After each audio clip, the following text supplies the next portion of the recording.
আসসালামু আলাইকুম।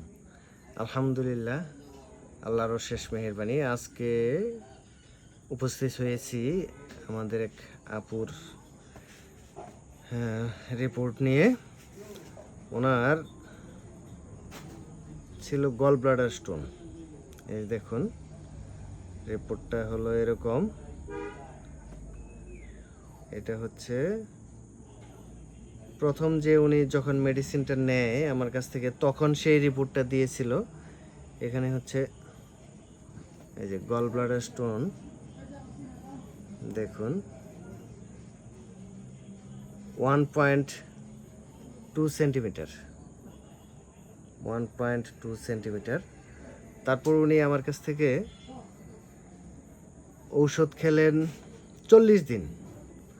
40 দিন ঔষধ খাওয়ার পর এই রিপোর্টটা পাঠিয়েছেন। ওনার ইয়েটা হচ্ছে ইউনিক ডায়াগনস্টিক সেন্টার থেকে দিয়েছেন, চিটাগাং। এই যে দেখুন, পাথরগুলি ভেঙে ভেঙে ছোট ছোট পার্টিকেলে পরিণত হয়েছে।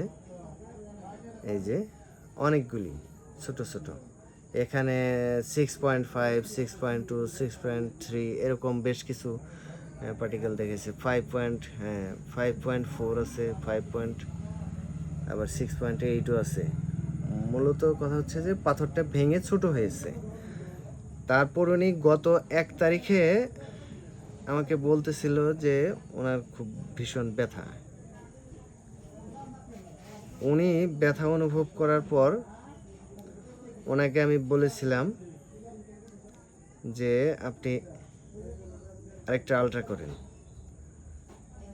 উনি এই যে লাস্ট একটা আলট্রা করেছেন, এই যে আজকের আলট্রা, এইভাবে আলট্রার রিপোর্টটা আমাকে পাঠিয়ে দিছে।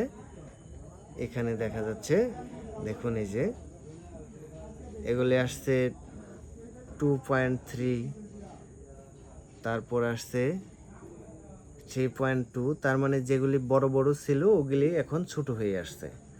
আশা করছি ইনশাল্লাহ, আল্লাহ যদি তৌফিক দান করে, সামনে কিছুদিনের মধ্যেই উনি সুস্থ হয়ে যাবেন। যারা সমালোচনা করেন যে আমি ধান্দাবাজি করি, ধোঁকাবাজি করি, ডায়েরি রেখে ভণ্ডামি করি, রিপোর্টটা দেখে নিন তারা ভালো করে, এবং তারা আরও বাজে মন্তব্য করতে চাইলে করেন, কোনো সমস্যা নাই। আলহামদুলিল্লাহ, আল্লাহ আমাকে যেটুকুন রহমত করেছে, আমার মাধ্যমে মানুষের উপকার হচ্ছে। আল্লাহ যেন আমাকে এই তৌফিক দান করে যে মানুষের আরও উপকার হয়, আমি আরও মানুষের উপকার করতে পারি, আমি যেন মানুষের কাজেই লাগি, সেটাই আমার চিন্তা, সেটাই আমার চেষ্টা। সবাই আমার জন্য দোয়া করবেন, আমি সবার জন্য দোয়া করি। আল্লাহ যেন সবাইকে সুস্থ রাখে। আসসালামু আলাইকুম।